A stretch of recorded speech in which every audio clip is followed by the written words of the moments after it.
Ici Mathieu Rancourt, bienvenue à Voyage dans l'espace. Où que vous soyez dans l'univers, j'espère que vous allez bien. Je suis en compagnie de mon coéquipier, le journaliste scientifique, chroniqueur spécialisé en astronautique, Claude Lafleur. Bonjour. Bonjour Mathieu, bonjour tout le monde. Aujourd'hui, à dormir dans l'espace, on vous parle du sommeil en apesanteur, oui. Comment t'es venu l'idée, Claude, d'abord, de produire un fascicule sur ce sujet? Là, on commence à avoir un sujet quand même de niche, là. Comment ça t'est venu, cette idée-là? En fait, ce qui est amusant, c'est que je lis beaucoup d'articles d'archives, je m'intéresse beaucoup à comment tout a commencé. Et ce que j'avais remarqué, c'est qu'au début de l'ère spatiale, on s'inquiétait énormément de comment l'organisme humain allait réagir en apesanteur. Est-ce que l'astronaute pourrait respirer normalement? Est-ce qu'il pourrait boire de l'eau? Est-ce qu'il pourrait s'alimenter, etc.? Et on s'inquiétait beaucoup comment le corps humain allait réagir à l'absence de gravité. Sauf qu'on parlait jamais du sommeil. Comme si le sommeil, c'était quelque chose de normal, puis il allait tout simplement, un astronaute dans sa capsule allait tout simplement fermer les yeux et dormir. Or, en réalité, le sommeil, comme je l'explique un peu dans le fascicule, c'est probablement une des activités vitales. C'est l'activité vitale sur laquelle on a le moins de contrôle. C'est-à-dire, c'est pas parce qu'on ferme les yeux le soir qu'on va dormir.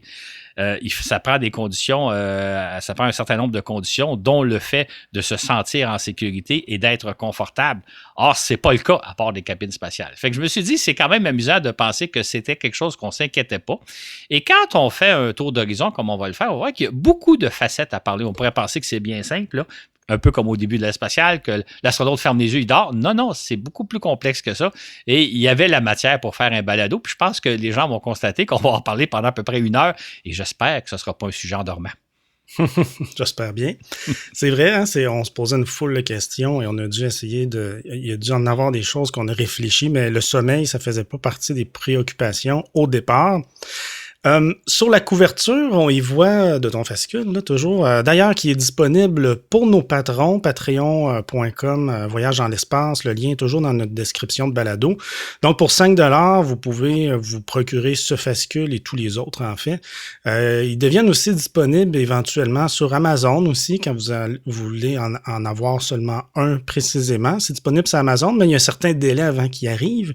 Mais c'est là aussi.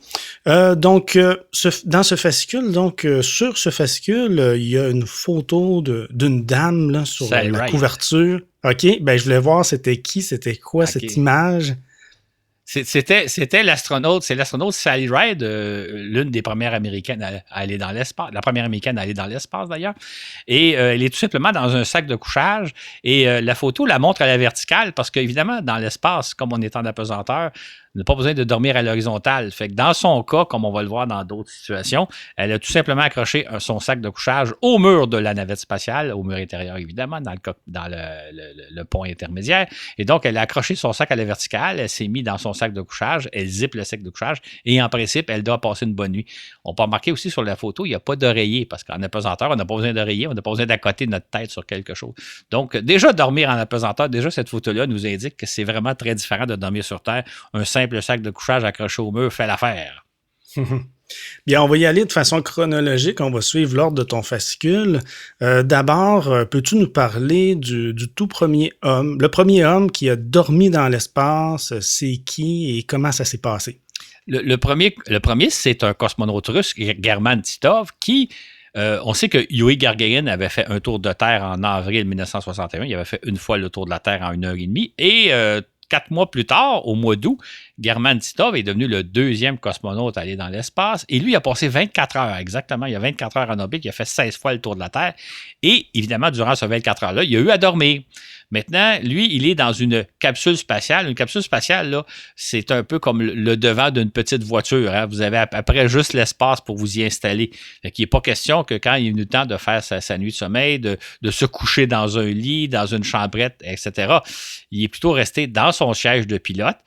Il était en scaphandre et il a tout simplement fermé les yeux. Donc, il a dormi dans son siège. On pourrait penser que ça doit être très inconfortable, surtout que vous n'êtes pas en pyjama, mais vous êtes en scaphandre. Mais Titov va rapporter, lui, avoir vécu une très bonne nuit. Même, il a dormi 30 minutes de plus que ce qui était inscrit au plan de vol. Parce que tout simplement, dans son siège, il flottait. Fait qu'il n'a pas besoin de matelas. Il n'a pas besoin non plus. Il n'a pas senti le besoin de se retourner de bord. Vous savez, quand on se couche, à un moment donné, si on se couche sur le dos, on finit par avoir un peu mal au dos. On change le mal de place. Dans le cas de dormir en apesanteur, vous n'avez pas ça. Vous flottez dans votre siège. Fait que Titov aurait apparemment simplement fermé les yeux. Il aurait dormi, lui, il rapporte avoir bien dormi pendant plus de 8 heures. Il rapporte aussi ne pas nécessairement avoir rêvé. En tout cas, il n'a pas eu le souvenir d'avoir rêvé. Donc, lui, il a passé une bonne nuit, mais ça serait un peu comme si nous, on passait une nuit dans un siège d'automobile. Nous, on ne dormirait pas bien, mais lui, il a bien dormi. Ben, il y en a des premières dans l'histoire de l'espace. Et le premier homme à avoir dormi dans l'espace, c'est pas quelque chose qu'on relate souvent. Exactement. On le fait. Remarque que quand il est revenu sur Terre, c'est une des questions qu'on lui a posées. Oui. Est-ce que vous avez réussi à dormir confortablement dans votre capsule spatiale? Il a répondu oui. C'est quand même une préoccupation qu'on avait. Ben oui. Alors ensuite, on y voit un tableau. Je trouve ça bien intéressant. Je crois pas que c'est... Je pense que c'est un tableau que tu as bâti, oui. Parce que, bon, on voit les dormeurs de l'espace, c'est pas quelque chose qui... C'est quelque chose d'assez original qu'on va pouvoir, dans ce tableau-là, voir de 1961 à 1966, la liste des astronautes qui ont dormi dans l'espace, dans quelle capsule qu'ils étaient, les dates là, et le nombre de nuits. Donc, c'est pas mal intéressant à voir là, pour les mordus d'espace. Donc, c'est toi qui as bâti ça, c'est un tableau original. Ben, c'est ça, c'est qu'on relate jamais. Ce que je voulais montrer dans ce tableau-là, c'est que d'abord, on voit qu'il y a 24 hommes et une femme qui ont dormi dans l'espace. La femme, c'est évidemment Valentina Tereshkova. La particularité de ces gens-là, c'est qu'ils ont fait des missions quand même assez courtes qui duraient des fois 1, 2, 3 jours, 4 jours. En fait, le record était de 5 jours. Donc, ils passaient quelques nuits. Et c'était des nuits un peu comme Titov, dans une cabine spatiale très, très minuscule. En fait, dans une cabine spatiale, que ce soit Mercury ou surtout Mercury, mais aussi Vostok, vous ne pouvez même pas sortir de votre siège. Là. Vous étiez assis, enfermé. Vous aviez à peine l'espace pour bouger. Pas question de s'étirer les jambes, pas question de se dégourdir. Vous êtes assis dans un siège. Mais évidemment, vous flottez en apesanteur. Fait que imaginez-vous au volant d'une petite automobile, donc dans une capsule très restreinte, mais comme vous flottez, ben vous n'aurez pas mal au dos, vous n'aurez pas mal aux fesses, mais vous ne pourrez presque pas bouger. Ben, bouger un peu les pieds, bouger un peu les mains. Mais et lorsque vient le temps de dormir, ben, tout ce que vous faites, c'est que vous fermez les yeux parce que vous ne pouvez pas vous sortir du siège. Vous restez sanglé au siège pour pas vous envoler de quelques centimètres. Mais fait que ces dormeurs-là, là, ces 24 hommes et cette femme-là, ont passé quelques nuits dans leur capsule sans vraiment bouger plus qu'il faut. Et on n'a pas beaucoup de détails, sinon qu'ils ont assez bien dormi, à une exception près. Je ne sais pas si on va en parler dans quelques secondes. Là. Il y a eu une expérience un peu particulière avec les cosmonautes du Voskhod. OK, bien on est justement toujours, parce qu'on a commencé à dormir dans des capsules spatiales. Continue de façon chronologique. Ben vas-y avec ton anecdote, là. En fait, ce qui est assez remarquable, c'est que dans les premières capsules, que ce soit les Vostok ou les Mercury, il y avait une personne à bord. Donc, il était dans son siège et quand venait le temps de dormir, il fermait ses yeux. En octobre 1964, les Soviétiques ont réalisé une expérience qui est absolument ahurissante quand on y pense aujourd'hui. C'est qu'ils ont pris une capsule Vostok, qui est conçue pour transporter un seul homme, et ils ont entassé littéralement 3 cosmonautes à bord. C'était la mission Voskhod 1.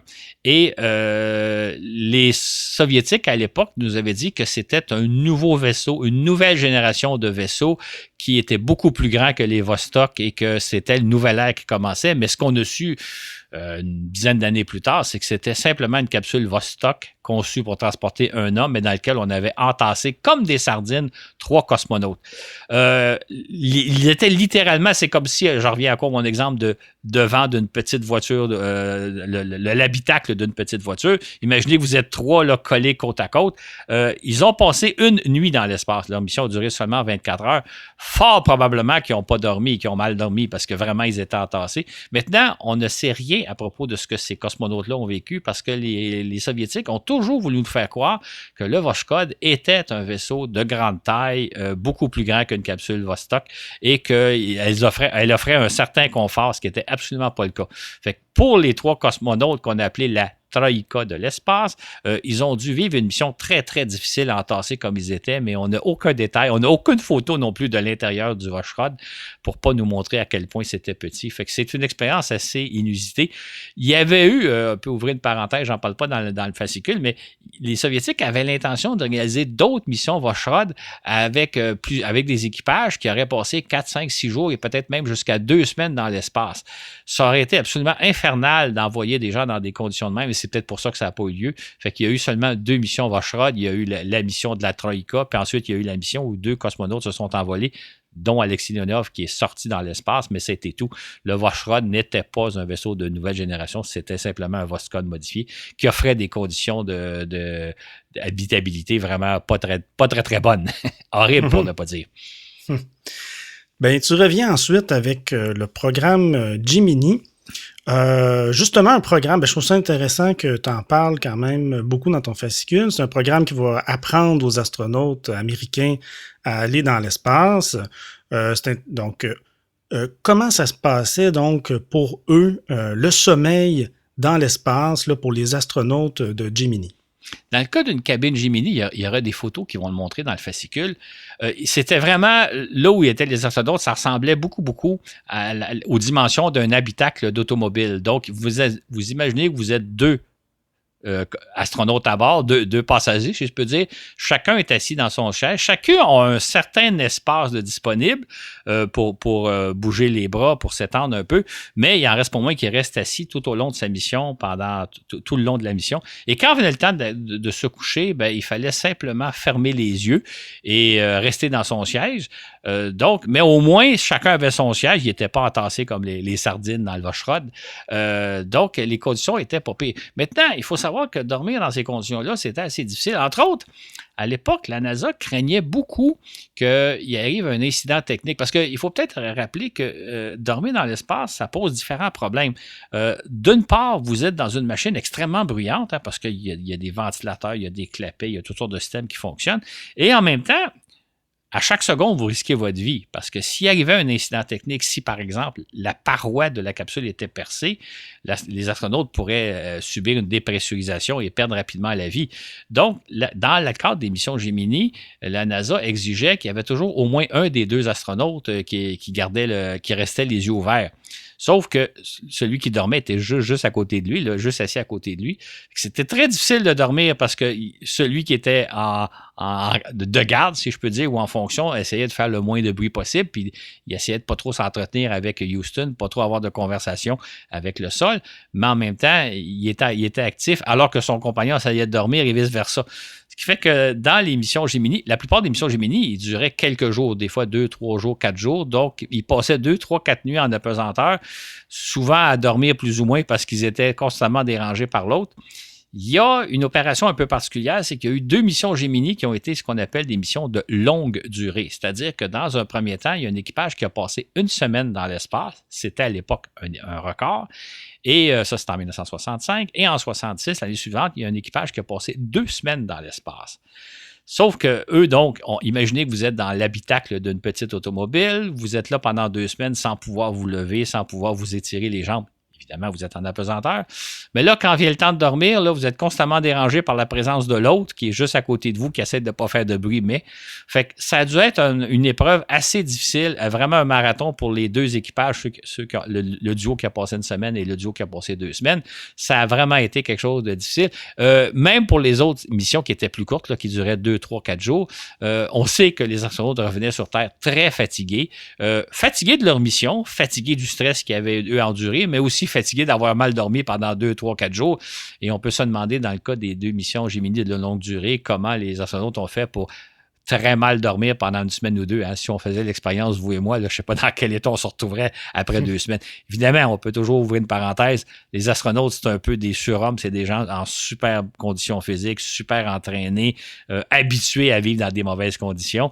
Ils sont beaucoup plus endurants qu'on dirait vous et moi. Mais moi, je ne sais pas, être enfermé dans une capsule Gemini avec Mathieu pendant 2 semaines, je ne sais pas dans quel état je me sentirais. Effectivement.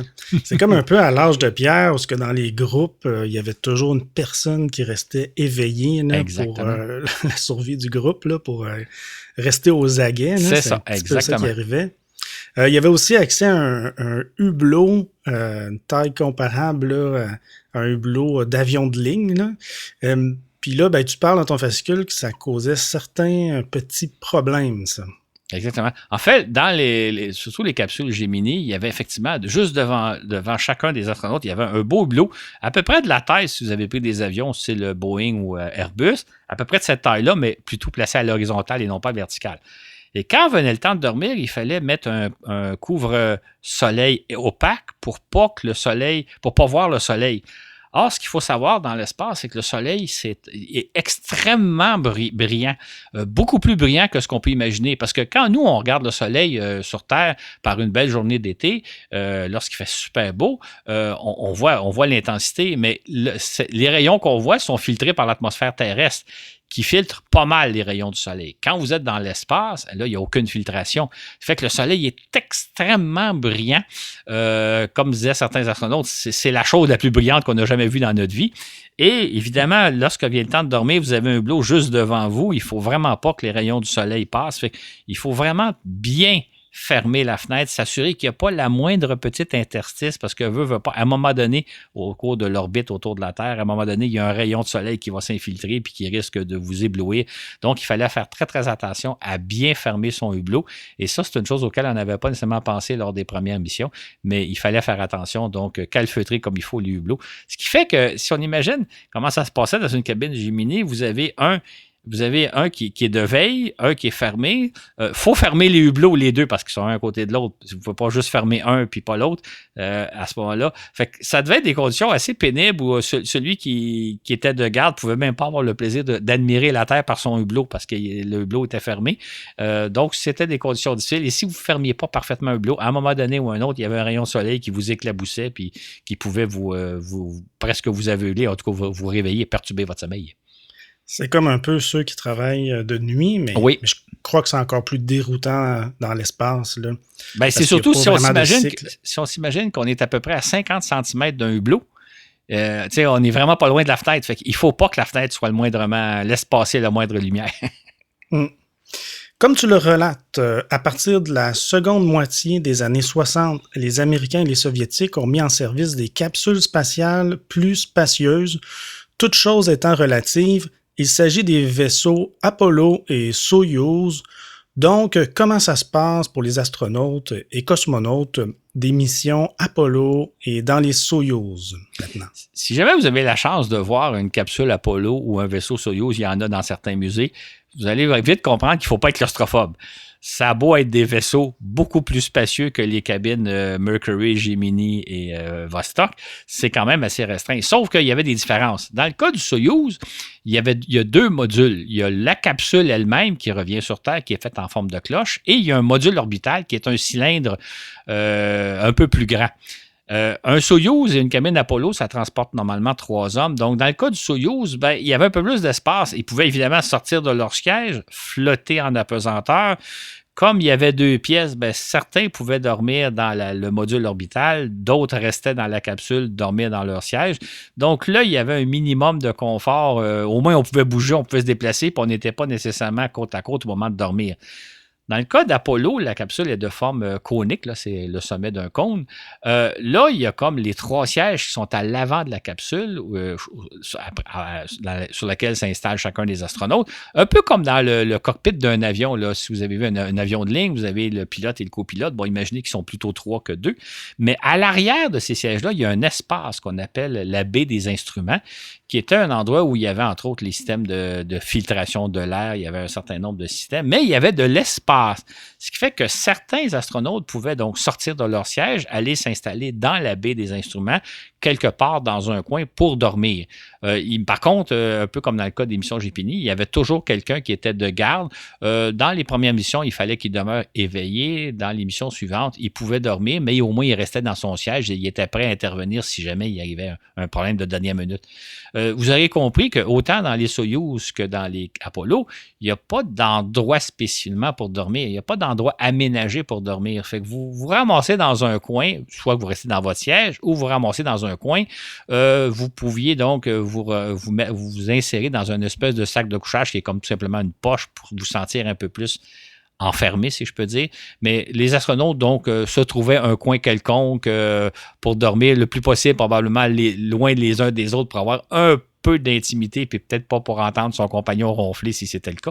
Mais c'était donc des conditions là, encore là. Un peu, je dirais, comme en camping, là. Je veux dire, chacun s'arrange pour dormir dans un coin, mais c'était mieux que dans les capsules Gemini et Mercury ou Vostok, mais pas tellement mieux que ça. Sinon, qu'il y avait enfin un peu d'espace pour se dégourdir les pattes, si je peux dire. Donc, Claude, je ne sais pas si tu as pris le temps, en élaborant ton fascicule, de te pencher sur les conditions là, propices à un bon sommeil, là, en général pour l'homme, là, ici sur Terre. Mais comme on le sait, pour connaître des nuits de sommeil réparateur, le sentiment de sécurité, c'est très important. On peut imaginer que l'un des endroits les moins propices à une paix d'esprit, c'est à bord d'un vaisseau spatial, hein? C'est tout à fait exact. Et c'est pour ça que quand j'ai conçu mon fascicule, j'ai trouvé ça bizarre de penser qu'au début, on s'inquiétait beaucoup de la digestion des astronautes, leur respiration, toutes leurs fonctions vitales, dont l'évacuation des déchets, entre autres. Mais on ne s'est pas préoccupé du sommeil, alors qu'effectivement, ça prend des bonnes conditions pour dormir. Or, dans les capsules spatiales, et c'est encore vrai aujourd'hui, on va en parler plus tard, je pense, des stations spatiales, mais les engins spatiaux, là, vous êtes à l'intérieur d'une machine très bruyante, parce qu'il y a constamment toutes sortes de systèmes qui fonctionnent, notamment des fois des moteurs de fusée pour maintenir l'orientation du vaisseau. Vous avez des clapets, vous avez des systèmes de climatisation, vous avez les communications avec le sol. Vous êtes dans imaginez, si vous habitez dans un immeuble, vous avez déjà vu une salle de machine là, où il y a les systèmes de chauffage et de production d'eau chaude et compagnie, c'est un endroit très bruyant, ça ressemble un peu à ça, les vaisseaux spatiaux. Fait que d'une part, ça veut dire que vous devez dormir dans un environnement très bruyant. Puis évidemment, et ça c'est vrai aussi aujourd'hui à bord des stations spatiales, c'est que tout astronaute est conscient qu'à tout moment, il peut perdre la vie. Parce que ce qu'il y a au dehors, c'est des conditions extrêmement hostiles. C'est évidemment le vide de l'espace. Et si jamais il y avait une panne de système, si jamais la paroi était percée, il pourrait perdre la vie en quelques minutes, en quelques instants. Donc ça, c'est une préoccupation qu'il y a constamment. Or, évidemment, nous, on sait que sur Terre, hein, pour dormir, il faut se sentir en sécurité. Il faut sentir qu'on n'est pas en danger. Ce qui fait que c'est des conditions vraiment... On ne sait pas trop comment les astronautes font pour vivre avec ça. Bon, évidemment, ce sont des gens entraînés, ce sont des gens qui sont habitués à vivre des risques, mais en même temps, on a besoin de paix d'esprit pour dormir et ce n'est pas le cas en apesanteur. Par contre, évidemment, ils ont l'avantage d'être justement en apesanteur, de flotter, donc ils n'ont pas besoin de lit, ils n'ont pas besoin de matelas. C'est un grand avantage étant donné les conditions souvent assez spartiates dans lesquelles ils vivent. Donc, on voit que dans des conditions malgré assez difficiles, ils sont, surtout ceux qui vivent longtemps dans l'espace, ils finissent par s'habituer, par s'adapter, ils finissent par trouver le sommeil, mais ce n'est pas quelque chose d'évident, hein. Imaginez-vous dans une situation où vous ne vous sentez pas en sécurité et vous êtes dans un environnement extrêmement bruyant. Et j'ajouterai un détail par rapport au bruit, c'est que les astronautes sont toujours aux aguets du moindre bruit, c'est-à-dire qu'ils vivent dans un environnement bruyant et si jamais il y a un bruit de moins, ils s'inquiètent. Est-ce qu'il n'y a pas un système qui est en train de lâcher? Est-ce qu'il n'y a pas quelque chose qui est en train de se passer? Donc, même si quand ça se calme, ça peut être une source d'inquiétude. Et quand tout va bien, c'est une source assez bruyante. Donc, ils sont toujours en alerte. Et ça, je pense pas me tromper en disant que les astronautes qui passent, par exemple, 6 mois dans l'espace, ils sont constamment aux aguets durant les 6 mois. Inconsciemment, là, pas nécessairement sur le base conscient, mais ils sont toujours conscients qu'ils sont en danger parce qu'à l'extérieur, de l'autre côté de la paroi, c'est la mort qui les attend. C'est des conditions donc assez particulières. Mais j'imagine que je peux faire l'hypothèse que ça doit être très dur au début et plus on reste longtemps dans l'espace à dormir, plus on s'habitue avec le temps. Un peu comme quand on vient de déménager ou qu'on est à l'hôtel ou je peux penser quand on va en camping. Là, on se retrouve dans un autre environnement et la première nuit est vraiment drôle. Je me souviens, j'ai déménagé quelques fois dans ma vie. La fenêtre n'est pas au même endroit. Le luminaire est différent en haut, peut-être la couleur de peinture. Les bruits.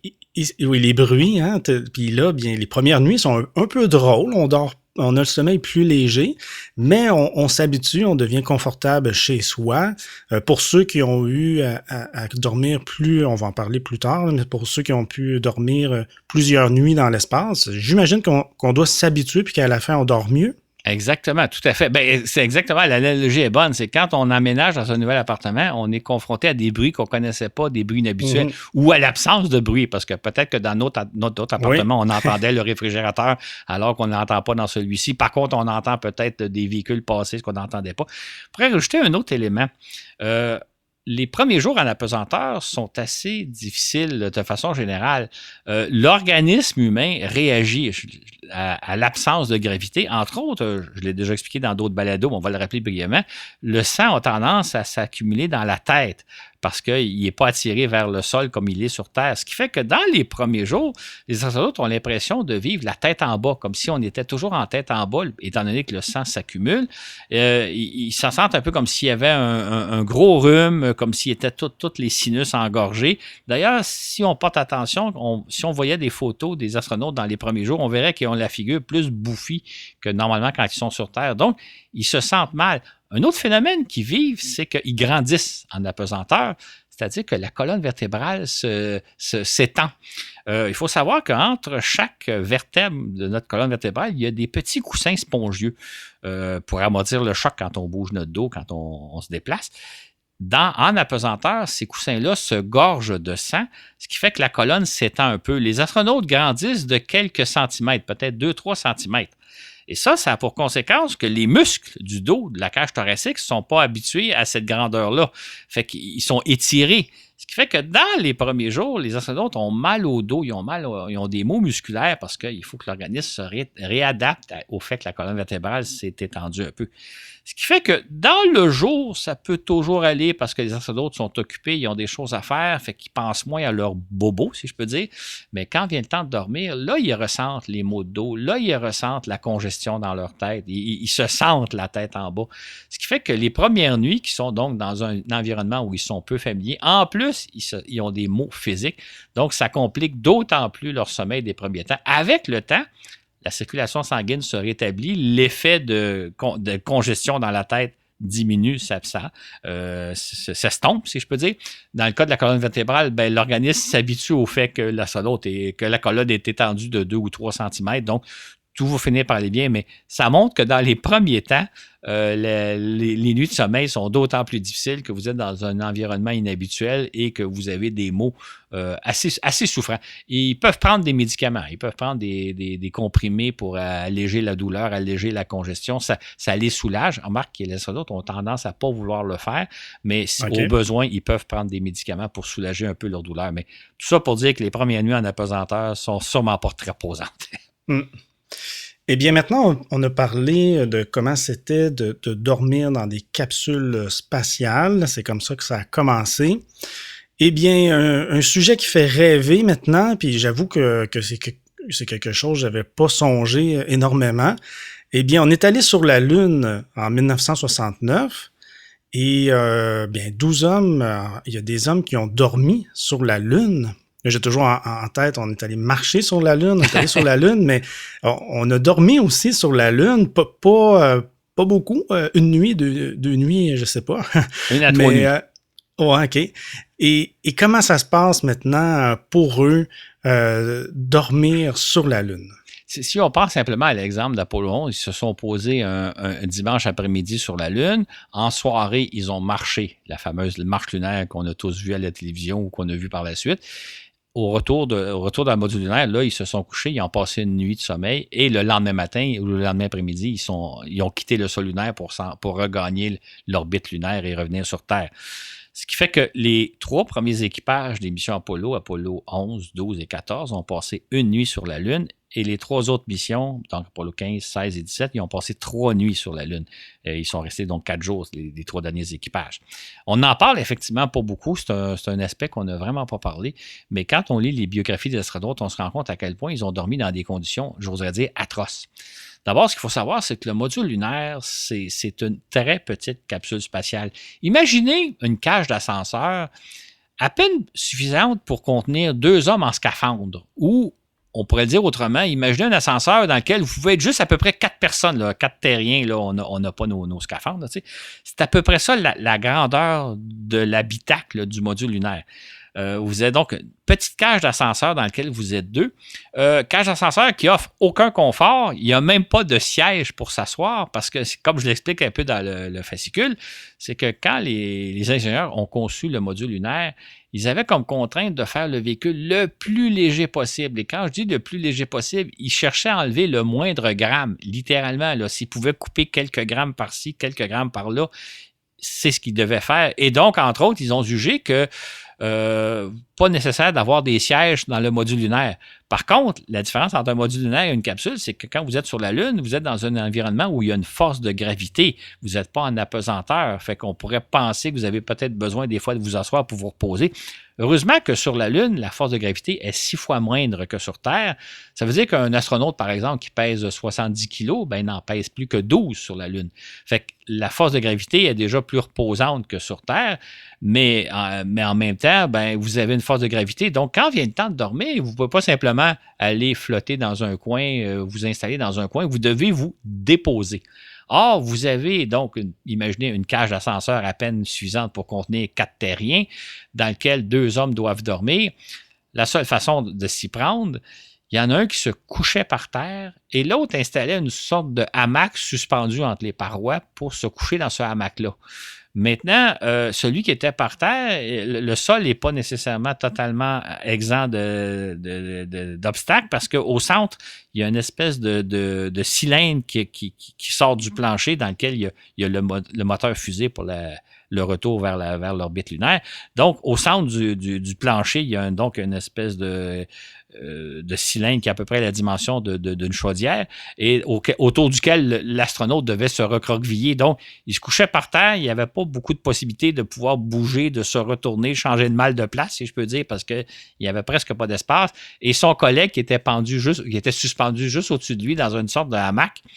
Et il faut savoir aussi que le module lunaire, c'est un véhicule particulièrement bruyant parce que sur la Lune, bon, il y avait tous les moteurs qui fonctionnaient, là, les clapets, les ventilateurs, etc. Et comme il était soumis à la chaleur du soleil, sa structure craquait. Ce qui fait que tout au long de la nuit, vous entendiez le véhicule craquer. Puis évidemment, les astronautes étaient conscients que l'autre côté de la paroi, et les parois du module lunaire étaient aussi minces qu'une feuille de papier, et j'exagère pas, c'est littéralement ça, que de l'autre côté, c'est le vide, c'est la mort qui les attend. Autre problème, surtout pour celui qui se couchait par terre, c'est que quand les astronautes faisaient leur sortie sur la Lune, ils revenaient à bord et ils ramenaient de la poussière. On l'a expliqué dans certains de nos balados. La poussière lunaire, c'est un peu comme de la suie. C'est très collant, ça s'infiltre partout. C'est très difficile de s'en départir. Ce qui fait qu'avant de rentrer dans le module lunaire à la suite de leur sortie, les astronautes essayaient de se dépoussiérer le plus possible, de se nettoyer le mieux possible, mais essayer de vous enlever toute la suie que vous pourriez avoir sur vous, c'est peine perdue. Ce qui fait que l'astronaute qui se couchait par terre, ben, il se couchait dans de la poussière. Il y avait d'autant plus de poussière qui faisait des sorties dans l'espace, 1 fois, 2 fois, 3 fois.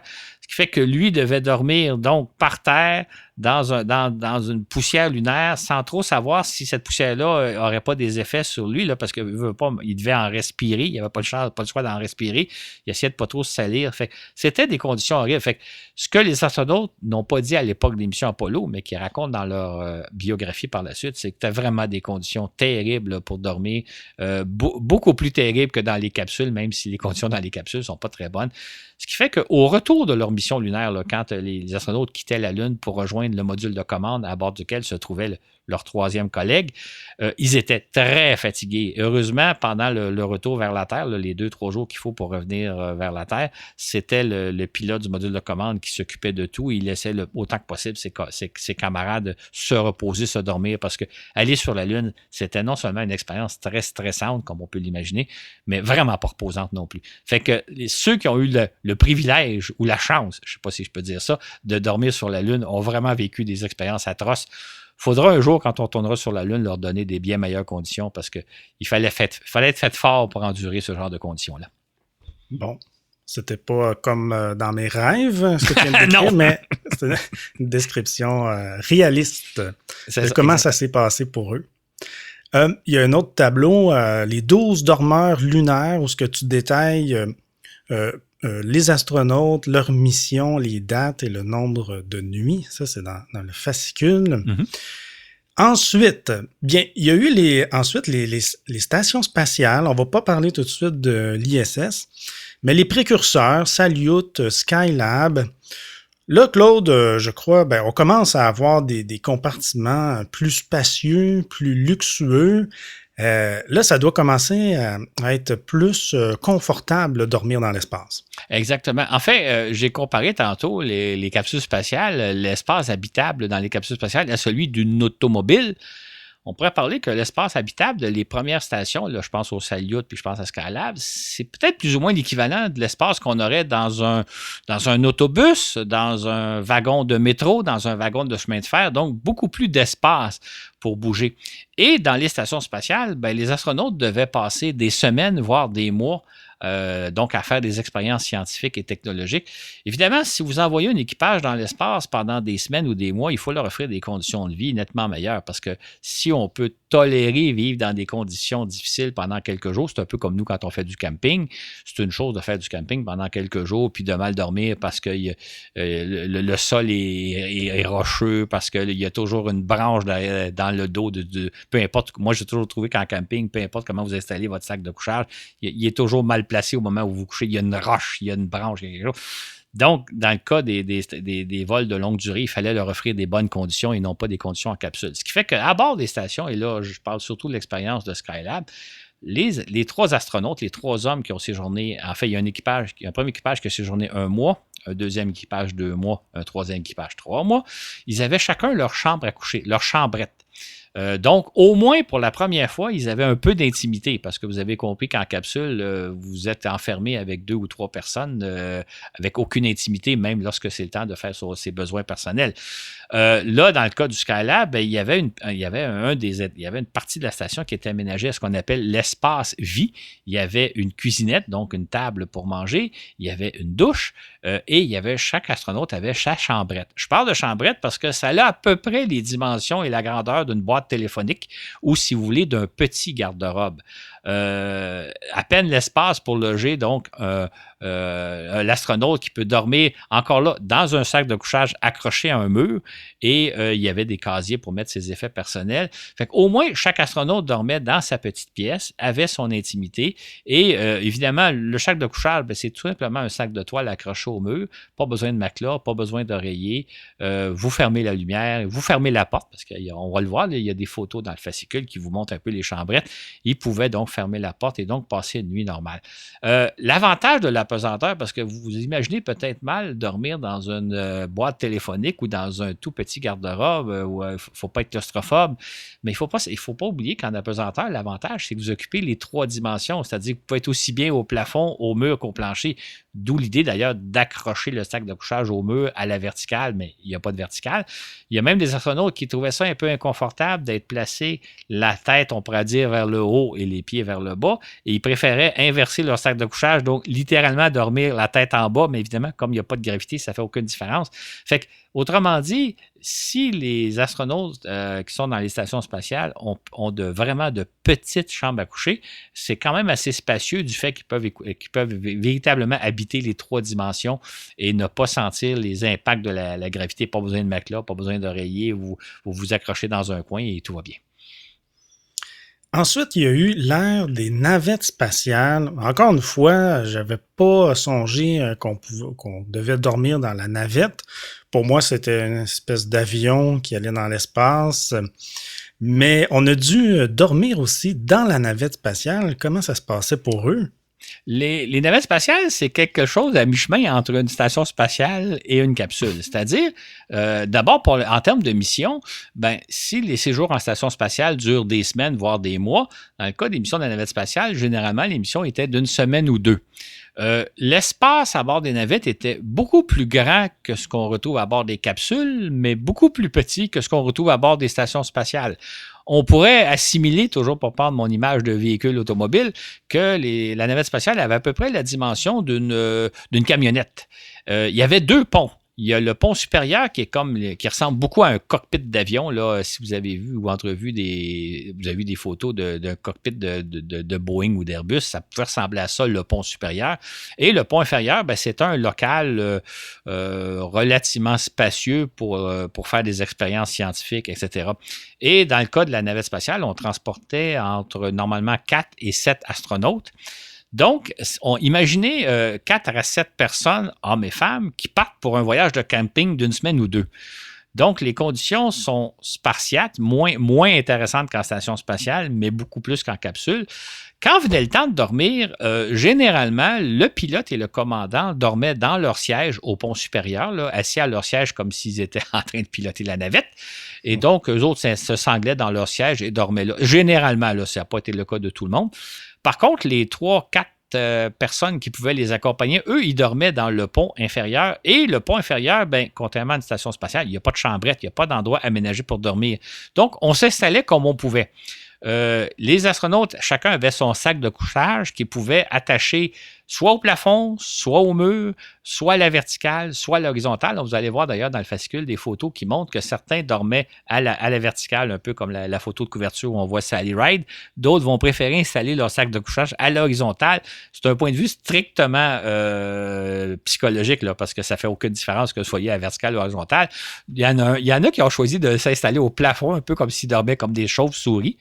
Et ça, c'est la plupart des astronautes, donc, attachaient un sac de couchage dans lequel ils passaient la nuit.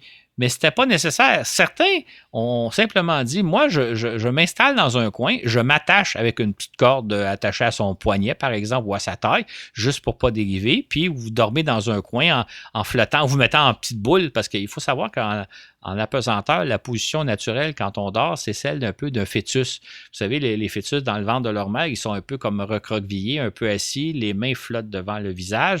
C'est un peu la position naturelle dans laquelle on dort s'il n'y a pas de force de gravité. Donc, certains s'attachaient dans un coin de la navette. Et il y a même un astronaute, notre astronaute canadien Marc Garneau, qui est le premier Canadien à être allé dans l'espace. Lui, Marc Garneau, il faut savoir que c'est un marin. Hein. Il est habitué à dormir en mer dans des conditions pas très faciles. Lui, ce qu'il a fait tout simplement lors de sa mission, c'est qu'il s'est tout simplement laissé flotter au centre de l'habitacle, au centre du pont intermédiaire. Donc, comme relate un de ses collègues, on le voyait flotter. De temps en temps, il allait se frapper tout doucement contre un mur. Lui, il ne se réveillait même pas parce que l'impact était faible. Là, il rebondissait vers un autre mur. Et comme Marc raconte, parce que j'ai eu l'occasion de l'interviewer à l'époque, le matin, quand il se réveillait, il ne savait jamais où il était, dans quelle portion de l'habitacle il allait se trouver, ce qui était au plafond, au mur, la tête en bas, n'importe quoi. Mais lui, il s'est laissé flotter. Et comme le relate souvent d'ailleurs les astronautes, dormir en apesanteur, c'est quand vous êtes habitué, là, quand les premiers temps sont passés, c'est extraordinaire parce que vous flottez, vous avez l'impression d'être sur le meilleur matelas, le matelas le plus moelleux que vous pouvez imaginer. Fait qu'une fois habitué, c'est une sensation extraordinaire. Fait que dans le cas de Marc Garneau, ben lui, il se laissait tout simplement flotter pendant ses nuits. Fait qu'on voit un peu que dans le cas de la navette spatiale, on peut dire c'est un peu comme si vous partiez en expédition 4, 5, 6 personnes, que vous viviez dans une relativement grande tente, mais une tente de laquelle vous ne pouviez jamais sortir pour faire quoi que ce soit. Vous étiez enfermé là pendant une semaine ou deux, pour le meilleur et pour le pire, de jour comme de nuit. Donc, les astronautes qui partent en navette avaient l'impression de partir en expédition de camping. Oui, tu l'as bien connu, Marc Garneau. Oui. Donc, c'est une anecdote qui t'a conté personnellement ou dans une entrevue, c'est ça? Oui, absolument. Ben, quand j'y ai demandé, il m'a raconté parce que Marc, on a discuté de quelle était sa mission, qu'est-ce qu'il a fait, mais aussi comment il a vécu l'expérience, qu'est-ce que c'est d'observer la Terre. D'ailleurs, j'espère, Mathieu, qu'un jour, là, on va avoir la chance d'aller le rencontrer. Marc Garneau, oui. Nos amis français le connaissent moins, nos amis canadiens un peu plus, mais il a vraiment une carrière absolument époustouflante. C'est assez surprenant le chemin que cet homme-là a fait entre le jour où je l'ai rencontré. Moi, je l'ai rencontré quand il a commencé sa carrière d'astronaute. Il venait tout juste d'être nommé astronaute en 1983. J'ai eu l'occasion de le rencontrer plusieurs fois. D'ailleurs, j'ai écrit un certain nombre de livres dont Marc a eu la gentillesse d'écrire l'introduction. Donc, c'est quelqu'un pour qui j'ai beaucoup d'admiration. Et un jour, Mathieu, j'espère qu'on ira à la chance d'aller le rencontrer et de jaser avec lui parce qu'il a un parcours assez remarquable. Oui, ça serait vraiment bien. À partir de l'an 2000, les États-Unis, la Russie, l'Europe, le Japon, le Canada ont entrepris de mettre en service la Station spatiale internationale, le plus gigantesque vaisseau spatial jamais assemblé, puisqu'on prévoyait qu'une demi-douzaine de personnes, hommes et femmes, y effectueraient des séjours d'environ 6 mois. On devait leur offrir de bien meilleures conditions de vie, notamment lorsque venait le temps de dormir. Claude, avec l'ISS, j'imagine, là, on le voit dans ton fascicule, on est ailleurs là, en termes de confort là, pour dormir dans l'espace. En fait, ce qui est intéressant avec la Station spatiale internationale, c'est qu'on a tiré profit de l'expérience vécue accumulée à bord des premières stations spatiales, que ce soit les Salyut, que ce soit le Skylab, que ce soit aussi le complexe orbital Mir, dans lequel les Soviétiques ont mené beaucoup d'expériences dans les années 80-90. Un jour, d'ailleurs, il faudra parler de Mir, parce que c'est une étape très importante. Fait que quand il est venu le temps de concevoir la station spatiale, on s'est dit, on va tirer profit de toutes les connaissances acquises. Et évidemment, si on veut que des astronautes travaillent 6 mois, soient productifs 6 mois dans l'espace, il faut leur offrir de bonnes conditions. Surtout qu'un des objectifs aussi, c'était de faire en sorte que des astronautes retournent vivre dans la station spatiale. Autrement dit, si les conditions sont tellement rigoureuses, vous pouvez faire un séjour, vous dites, bon, je l'ai vécu une fois, je ne le ferai pas 2 fois, mais on veut que les astronautes y retournent 2, 3, 4 fois et bénéficier de l'expérience qu'ils ont acquis la première fois et les fois suivantes.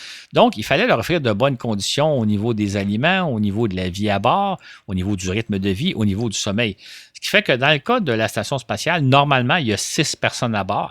Ces derniers temps, il y en a 7, mais normalement, il y en a 6. Chacun a sa chambrette individuelle. En fait, ce qui est amusant dans la station spatiale, on n'en parle pas trop, mais il y a une section qui est russe, puis il y a une section qui est occidentale. Occidentale, c'est-à-dire que c'est des modules fournis par les États-Unis, l'Europe, le Japon et le Canada. Le Canada fournit les télémanipulateurs. Donc ça, il y a vraiment une section distincte de la section russe qui est la section occidentale. Et normalement, à bord de la station spatiale, il y a toujours 2 Russes. Et les 2 Russes, eux, ont une petite chambrette individuelle dans la section russe qui est située à l'arrière de la station.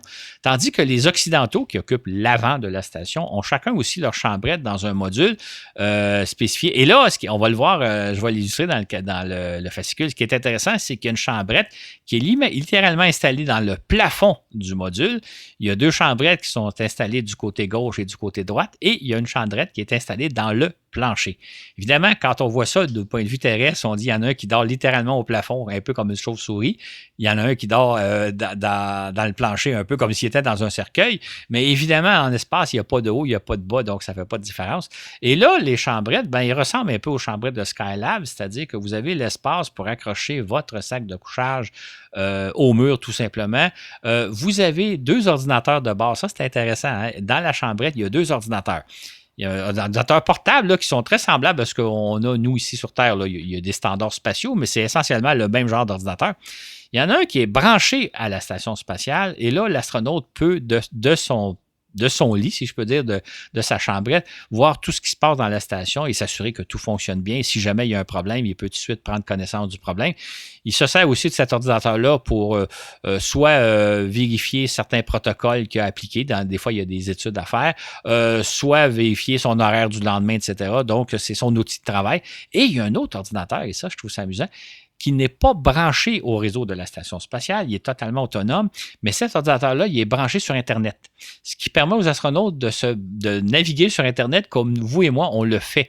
Donc, s'ils veulent faire regarder des YouTube, là, s'ils veulent aller visiter des sites d'information, n'importe quoi, ils peuvent le faire. Et la raison pourquoi ces ordinateurs-là ne sont pas branchés au réseau de la station spatiale, c'est que si jamais il y avait un ordinateur qui était pollué, en tout cas qu'il y avait un logiciel, comment on appelle ça, un mauvais logiciel, hein? Un virus, bon, un virus, merci. Donc, si l'ordinateur était contaminé par un virus ou que quelqu'un essayait de s'introduire à bord de la station spatiale via l'ordinateur, il ne pourrait pas parce qu'il n'est pas branché, il est totalement indépendant de la station. Donc, dans cette chambrette-là, l'astronaute peut évidemment dormir, mais c'est son moment d'intimité aussi. Fait que c'est là qu'il peut littéralement appeler son monde, là, il peut appeler ses enfants, sa famille, son épouse, ses amis. Il peut faire du courriel, il peut faire toutes les activités qu'on fait dans la vie privée. C'est leur endroit à eux, chacun. C'est ça. Fait que là, c'est comme ça que les astronautes vivent. Ils ont donc une chambrette à eux dans laquelle ils ont évidemment des compartiments. Ils ont les photos, ils affichent au mur les photos de leur famille, etc. C'est leur petit coin à eux. Et ça offre des conditions de vie quand même assez acceptables. Un détail, on va le voir sur les photos.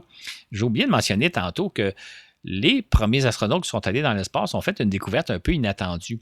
C'est-à-dire que quand ils dormaient dans leur siège, j'ai mentionné que la position naturelle, c'est un peu celle du fœtus, ce qui fait que quand vous vous détendez puis vous dormez en apesanteur, naturellement, vos mains vont venir se placer un peu devant votre visage, à hauteur de la bouche, à peu près à hauteur des yeux, comme un fœtus le fait. Ce qui fait que quand les astronautes se réveillaient le matin, ils voyaient une paire de mains.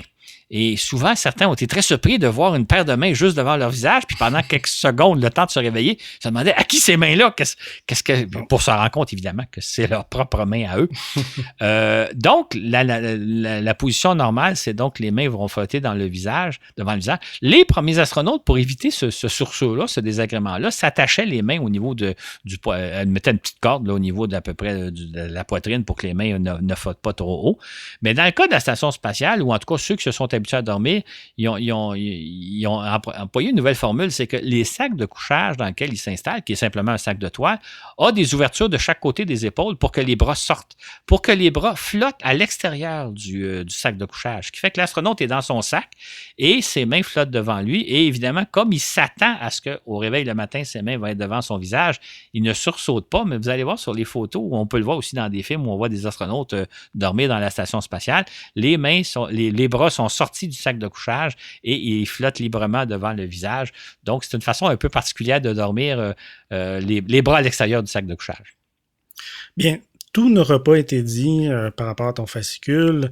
Donc, ceux qui veulent se le procurer pourront avoir encore plus de détails s'ils veulent lire cet épisode. Il y a beaucoup, je dirais, d'anecdotes puis de petits faits inusités que j'ai pas eu le temps de mentionner, là, mais ils vont faire plein de petites découvertes. Hein. Effectivement. Donc, juste une parenthèse. Oui. Je vais faire un petit teaser. Tout le monde sait qu'on a 5 sens. On connaît nos 5 sens. Il existe un 6e sens qu'on utilise sur Terre sans s'en rendre compte, qui s'appelle la proprioception. Et c'est un sens qu'on a mis en évidence quand on est allé dans l'espace. Mais j'en dis pas plus. Vous allez le voir dans le fascicule. Bon.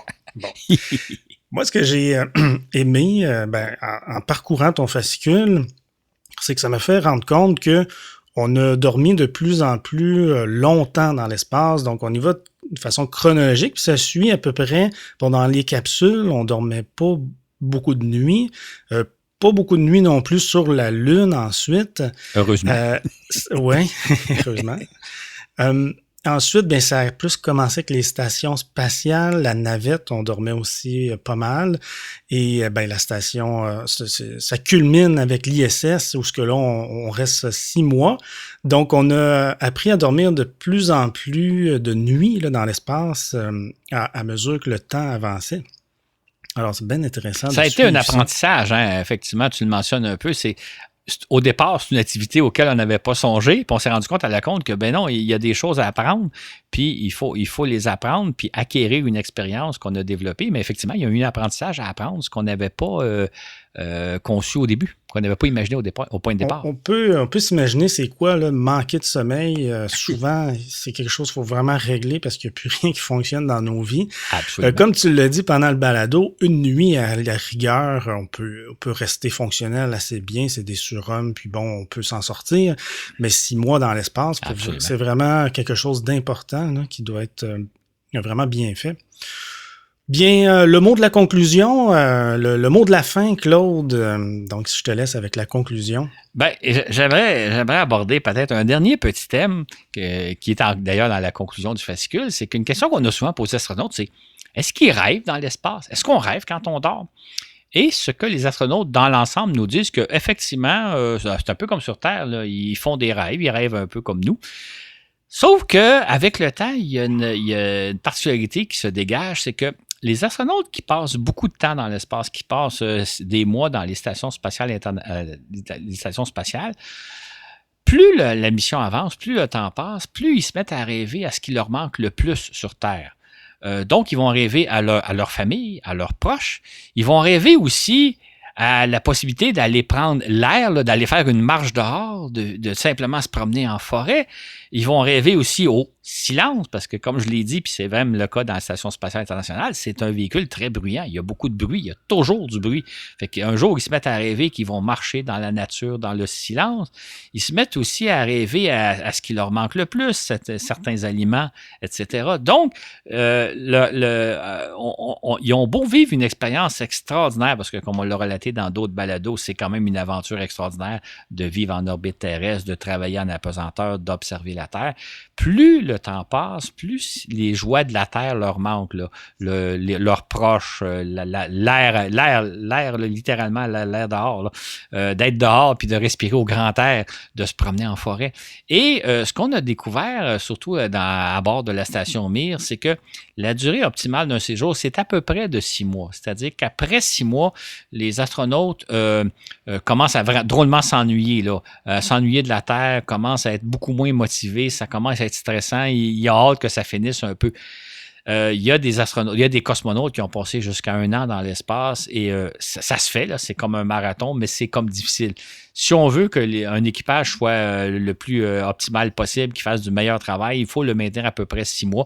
Et c'est ce qu'on fait dans le cas de la Station spatiale internationale. On limite normalement les séjours à 6 mois, parfois 7 mois pour des raisons un peu techniques. Et on a quelquefois maintenu des astronautes pendant 1 an, mais ça pour des opérations, des tests scientifiques, si on peut voir qu'est-ce que c'est de vivre 1 an dans l'espace. Mais normalement, le séjour optimal, c'est de 6 mois.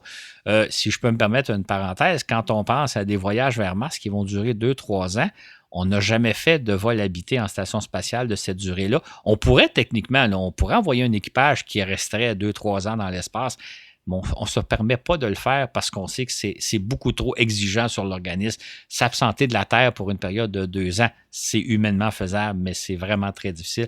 Le séjour optimal qu'on a découvert, étant donné toutes les contraintes que ça implique, dont celle du sommeil, c'est de passer à peu près 6 mois dans l'espace. Merci Claude pour cet excellent épisode de Dormir dans l'espace. Ça m'a fait plaisir et j'espère que personne ne s'est endormi durant notre balado.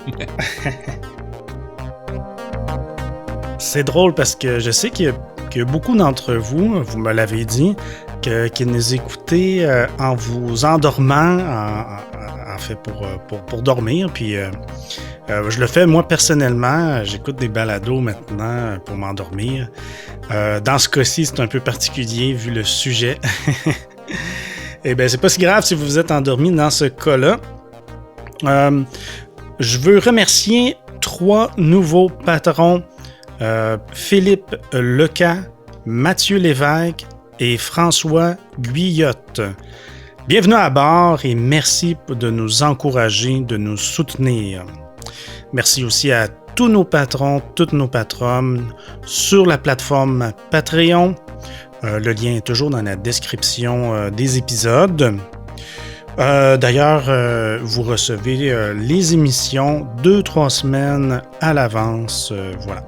En plus d'avoir accès aux fascicules. Bien, sur ce, je vous dis à la prochaine pour un autre voyage dans l'espace.